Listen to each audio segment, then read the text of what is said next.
நடைபெறவுள்ள 75வது குடியரசு தின விழாவிற்கு வால்பாறை அருகே உள்ள பழங்குடியின தம்பதி சிறப்பு விருந்தினராக அழைக்கப்பட்டுள்ளனர். குடியரசுத் தலைவர் அழைப்பு விடுத்துள்ள பழங்குடியின தம்பதி நிகழ்த்திய சாதனை என்ன பார்க்கலாம் இந்த தொகுப்பில்.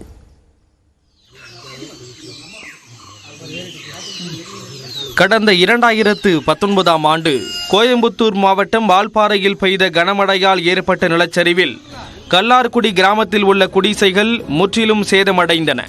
அப்பகுதியில் வசித்த சுமார் 25 பழங்குடியின குடும்பத்தினர் தெப்பக்குளம் பகுதிக்கு இடம்பெயர்ந்தனர். ஆனால் அங்கு குடியேறவும் அவர்களுக்கு மறுப்பு தெரிவிக்கப்பட்டது. இதனை எதிர்த்து பழங்குடியின தம்பதிகளான ராஜலட்சுமி மற்றும் அவரது கணவர் ஜெயபால் பல்வேறு கட்ட போராட்டத்தை முன்னெடுத்தனர். குறிப்பாக அகிம்சை வழியில் அவர்கள் நடத்திய நில உரிமை போராட்டத்திற்கு 2 ஆண்டுகளில் தீர்வு கிட்டியது. தெப்பக்குளத்தில் அவர்களுக்கு நிலம் ஒதுக்கிய அரசு அதற்கான உரிமையையும் வழங்கியது. இந்த அடர்ந்த காட்டுக்குள்ளையும் நாங்கள் அறவழியில் அகிம்சா முறையில் போராட்டம் பண்ணியிருக்கோம்.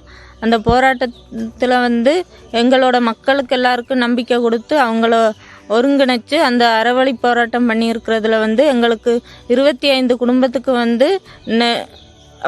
இந்த நிலத்தையும் கொடுத்து அரசாங்கத்திலிருந்து எங்களுக்கு நிலத்தையும் கொடுத்து அந்த நிலத்துக்கான உரிமம் அப்படின்னு சொல்லி அதையும் கொடுத்துருக்காங்க.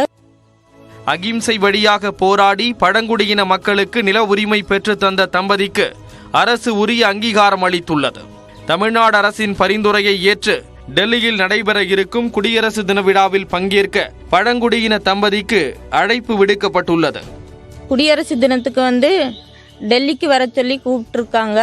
இது எங்களுக்கு சந்தோஷமாகவும் இருக்குது, மகிழ்ச்சியாகவும் இருக்குது. தமிழக அரசுக்கும் எங்களை கூப்பிட்டுருக்கிற ஜனாதிபதி அவங்களுக்கு நாங்கள் நன்றி சொல்லிக்கிறோம். எங்கள் கிராம மக்கள் சார்பாகவும் நன்றி சொல்லிக்கிறோம். குடியரசு தின விழாவில் பங்கேற்க டெல்லி செல்ல உள்ள பழங்குடியின தம்பதியால் தெப்பக்குளம் மக்கள் பெரும் மகிழ்ச்சி அடைந்துள்ளனர். நடந்து போய் பழக்கம், பஸ்ஸில் போய் பழக்கம், மற்றபடி ஃப்ளைட்டில் போய் எல்லாம் பழக்கம் இல்லை. ஆனால் ஃபஸ்ட் டைம் எங்களுடைய கிராமத்தில் ராஜலட்சுமி அக்கா ஜெயபால் அண்ணா ஃப்ளைட்டில் போகிறாங்க அப்படிங்கிறப்ப எங்கள் கிராம மக்களுக்கும் எனக்கு ரொம்ப சந்தோஷமாக இருக்குது.